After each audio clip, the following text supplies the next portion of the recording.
Hey guys, very warm welcome to my first YouTube video.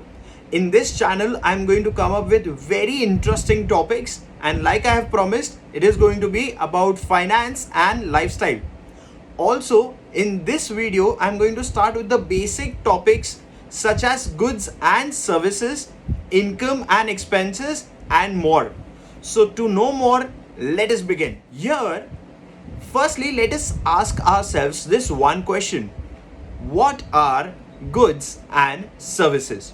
So, to begin with the basic, when we talk about goods, so good is a physical item that can be bought, touched, and used. To know more and better, let us understand this with the help of an example. When we talk about a phone, can I say this can be bought, this can be touched, and can be used? Hence, it is a good. To understand more, what are services?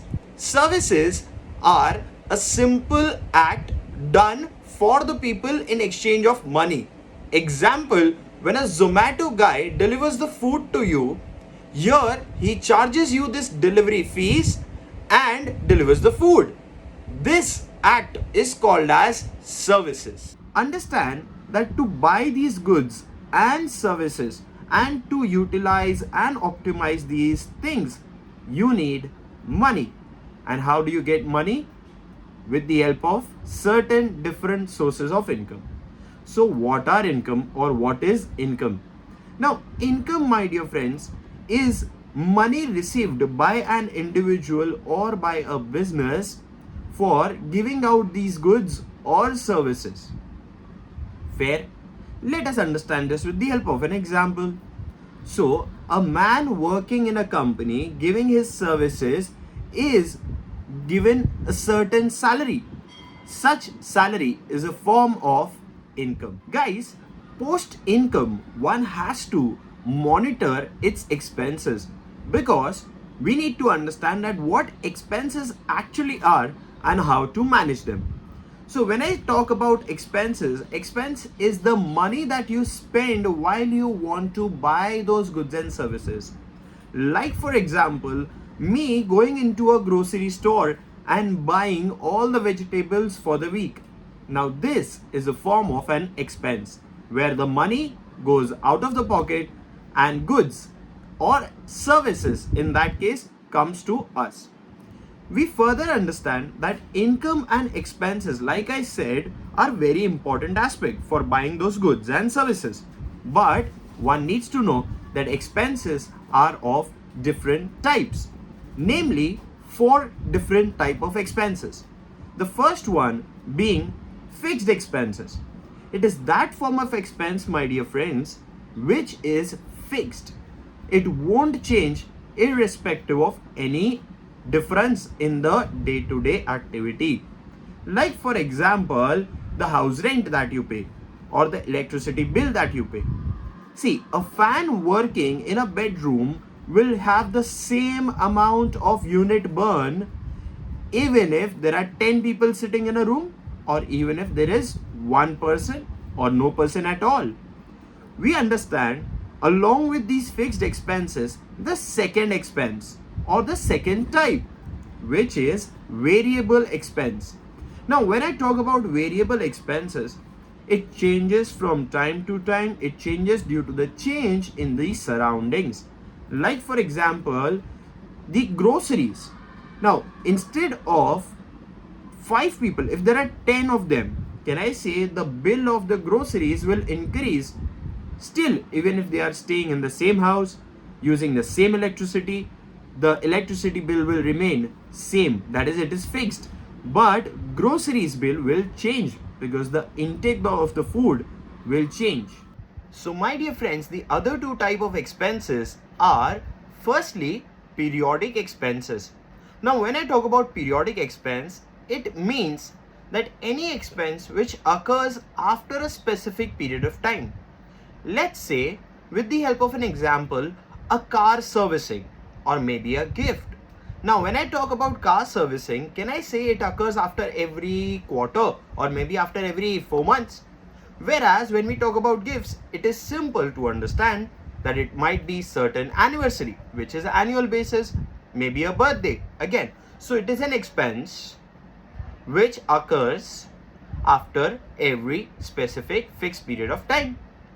Another expense is the discretionary expense.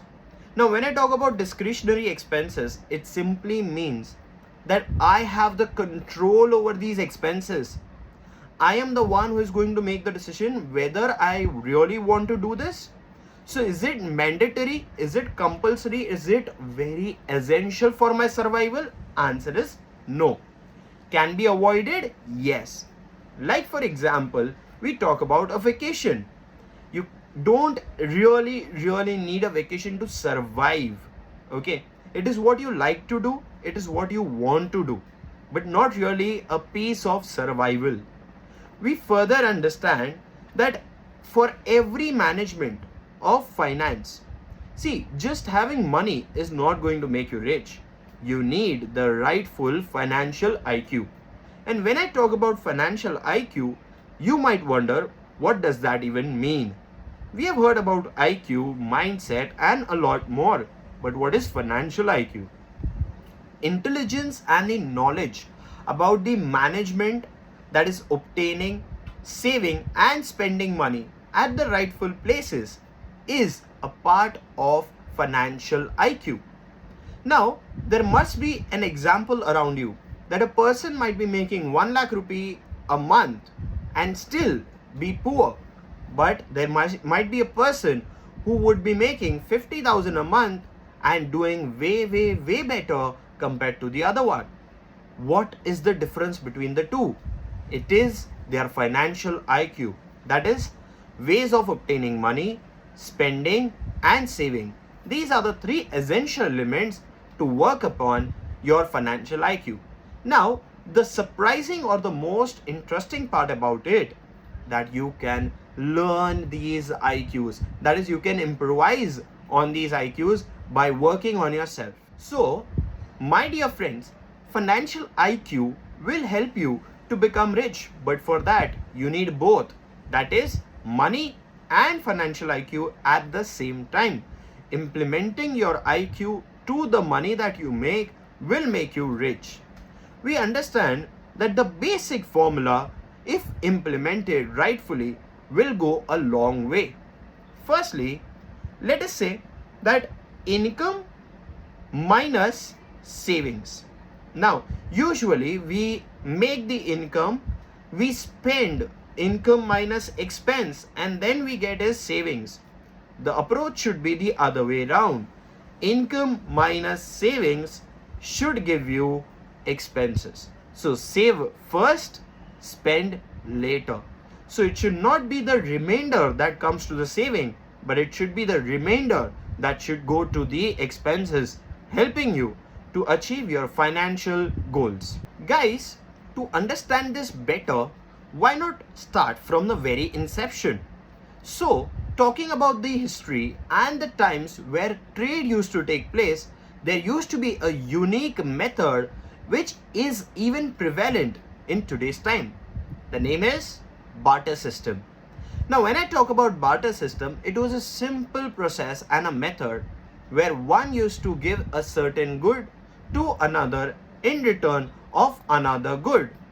Here, the services also used to take place in the similar pattern, which is person used to give a certain good in return of a certain service, or person used to provide a service in return of another service. Guys, we observe that over the period of time, this barter system had some flaws, and that is why it was done away with. So, they introduced the fiat money. Now, what does that even mean? My dear friends, the coins, the notes that you use today is a form of fiat money.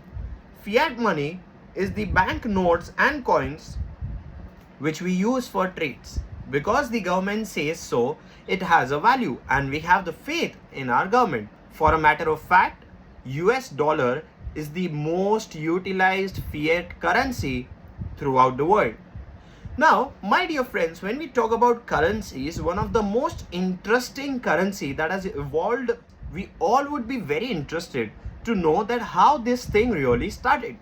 So when we talk about cryptocurrencies, it was started in October 2008, where an institution, an organization, or an individual, a group of individuals, we just don't know, named as Satoshi Nakamoto, started the first ever digital currency called the Bitcoin. Now, Bitcoin was not that very much predominant at that time, but in today's time, as you all know, it is one of the most praised and most popular cryptocurrency. When it started, it was, however, not really known even in today's time that whether Satoshi Nakamoto is there or not. Maybe is it just a fictitious name or so? My dear friends, when we talk about cryptocurrencies and history around it, it all started in October 2008 when an unknown, unofficial organization institution in the name of Satoshi Nakamoto introduced Bitcoin to the world for the first time. The fun fact, nobody even really knows that Satoshi Nakamoto really does exist, or is it just a fictitious name under which people are functioning? To understand this better, in the whole of globe, there are different cryptocurrencies that we come across.